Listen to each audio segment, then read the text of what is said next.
Hi friends, welcome to my channel. Arvind బాగీ పైన దాడి చేస్తూ ఉండగా అరవింద్ని తిప్పి కొడుతూ బాగీ చేయిని తన చేతిలో పట్టుకొని బాగీని అరవింద్ నుండి రక్షిస్తూ అమర్ అరవింద్తో ఫైట్ చేస్తూ ఉంటాడు.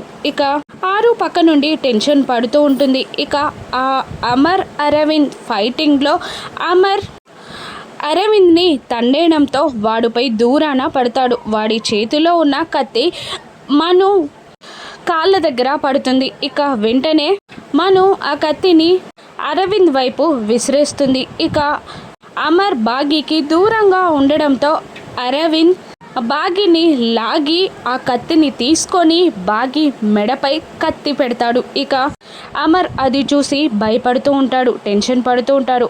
ఆరు కంగారు పడుతూ ఉంటుంది. మను మాత్రం హ్యాపీగా ఫీల్ అవుతూ ఉంటుంది. అప్పుడు అమర్ ఇలా అంటుంటాడు, మిస్సమ్మని వదిలే, నీతో శత్రుత్వం నాతో నీకు, నేను కావాల్సింది నీకు, నన్ను చంపు, కావాలంటే మిస్సమ్మని వదిలేయి అని అమర్ అంటుండగా, ఇక నీ చావు కాదు నాకు కావాల్సింది, నీ ఓటమి, నీ ఏడుపు కావాలి నాకు అని అంటూ బాగీ మెడపై కత్తిని ఇంకాస్త దగ్గరికి తీసుకొస్తూ ఉండగా అమర్ ఆరు ఇద్దరు టెన్షన్ పడుతూ ఉంటారు. ఇక ఆ బాగీని అరవింద్ నుండి అమర్ ఏ విధంగా కాపాడతాడు?